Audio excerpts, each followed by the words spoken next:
Hello student, जैसा कि हम लोग जानते हैं कि 7 फंडामेंटल फिजिकल क्वांटिटीज होते हैं जिसका डायमेंशन हम सभी को लगभग मालूम है। लेकिन सवाल ये उठता है कि डेराइव्ड क्वांटिटी का डायमेंशन कैसे निकालोगे, क्योंकि डेराइव्ड क्वांटिटी बहुत सारे होते हैं और उसका याद रखना बहुत ही चैलेंजिंग टास्क है। तो यहाँ पे मैं बहुत ही सिंपल स्टेप बताऊंगा जिससे आप बहुत ही आसानी से किसी भी फिजिकल क्वांटिटीज का डायमेंशन निकाल सकते हो। जैसे कि आपका दिया हुआ है पहले नंबर पे पावर। पावर का डायमेंशन कैसे निकालोगे? तो पावर क्या होता है? वर्क डन बाय टाइम होता है ना, यही स्टैंडर्ड फॉर्मूला है। तो आप यहां पे टाइम का तो जानते हो, वर्क डन का नहीं जानते हो। तो वर्क का क्या होता है? तो force into displacement in the direction of force होता है, यानी कि F into delta x displacement ले लियो फोर्स के डायरेक्शन में, तो ये होगा वर्क डन की फॉर्मूला। अब आपका यहां पे डिस्प्लेसमेंट का तो जानते हो लेकिन फोर्स का नहीं जानते हो। तो फोर्स क्या होता है? मास इंटू एक्सीलरेशन होता है, लॉज ऑफ मोशन से हम लोग जानते हैं। अब यहां पे मास का जानते हो बट एक्सीलरेशन का नहीं जानते हो। तो एक्सीलरेशन क्या होता है? चेंज इन वेलोसिटी, मतलब delta we divided by time. अब यहां पे आपका जो है चेंज इन वेलोसिटी, बोले तो चेंज इन वेलोसिटी क्या है? एक तरह से वेलोसिटी है, वेलोसिटी ही है। तो वेलोसिटी का क्या होगा? वेलोसिटी होता है चेंज इन पोजीशन, यानी कि डिस्प्लेसमेंट बाय टाइम। तो यहां पे टाइम का तो हम लोग जानते हैं, और डिस्प्लेसमेंट का क्या होता है? तो एल होता है ना। तो ये क्या हो गया? L by T. तो इसका डायमेंशन क्या आ गया? एल टी माइनस 1, है ना। तो ये हो गया वेलोसिटी का। अब इसमें क्या करो? चेंज इन वेलोसिटी है तो वो भी एक तरह से वेलोसिटी है, दो वेलोसिटी का डिफरेंस भी वेलोसिटी होता है। तो एल टी माइनस 1 पुट करो चेंज इन वेलोसिटी की जगह पे, और टाइम का टी पुट करो। तो सिंप्लीफाई करने पे ये क्या आ गया? एल टी माइनस 2, है ना। अब इसको देखो कि कैसे स्टेप बाय स्टेप में मजा आ रहा है हमें, है ना। अब यहां पे मास है तो मास तो फंडामेंटल है, तो उसका होता है एम, और एक्सेलरेशन का अभी हमने निकाला एम एल टी माइनस 2, है ना। अब यहां पे देखो कि force into displacement in the direction of force है। तो ये क्या होता है? फोर्स आपका एम एल टी माइनस 2 अभी निकाले हो, है ना। इंटू कर दो डिस्प्लेसमेंट का क्या होगा? तो एल। तो ये फाइनल फॉर्मूला क्या आ गया वर्क का? M L two T minus 2, है ना। और इसी तरह से अब जो है यहां पे वर्क का क्या होगा? तो M L two T minus 2 divided by time, है ना।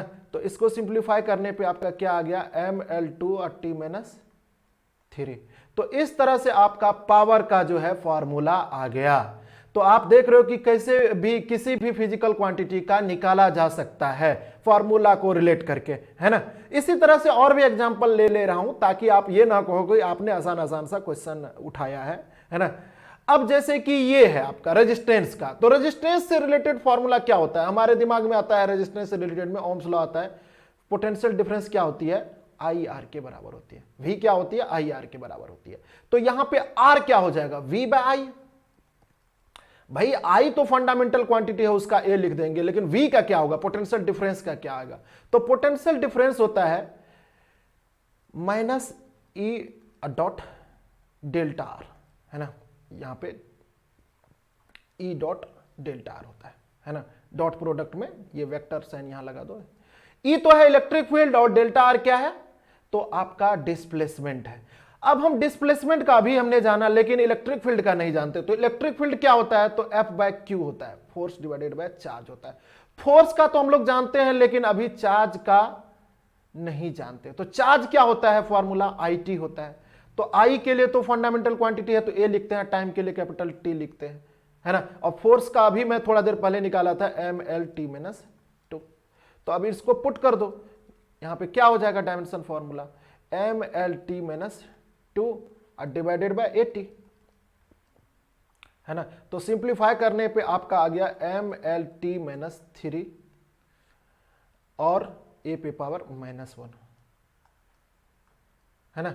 और उसी तरह से अब ये इलेक्ट्रिक फील्ड का आ गया तो इसी में डिस्प्लेसमेंट मल्टीप्लाई कर दो, एम एल टी माइनस 3 ए पे पावर माइनस 1, है ना।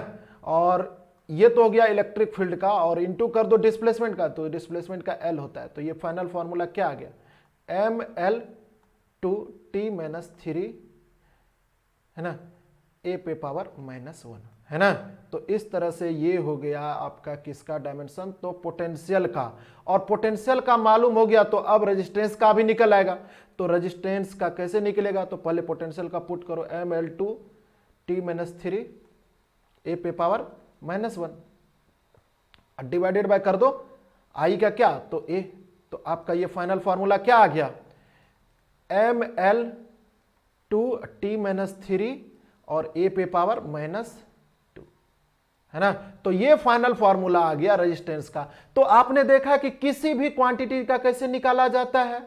आप सबसे पहले उस क्वांटिटी के से रिलेटेड कोई भी फॉर्मूला लिखो और उसमें देखो कि किसका आप जानते हो और किसका नहीं जानते हो। जिसका नहीं जानते हो उसको किसी और से रिलेट करके फॉर्मूला निकालो, देन उस मूल वाले फॉर्मूला में पुट करो। जैसे मैंने रेजिस्टेंस का निकालना था तो हमें पोटेंशियल का चाहिए था, तो पोटेंशियल से रिलेटेड फॉर्मूला लिखा और पोटेंशियल से रिलेटेड फॉर्मूला हमें ई का प्रॉब्लम आ गया, तो ई के लिए हमें फोर्स में चार्ज कर दिए। यहां पे आपको मालूम है तो यहीं से आपका काम हो जाएगा, यहां नहीं मालूम है तो उससे नीचे आपको जाना पड़ेगा। तो इस तरह से आप कितना आसानी से किसी भी फिजिकल क्वांटिटी के डायमेंशन को निकाल सकते हो, है ना। Okay, thank you.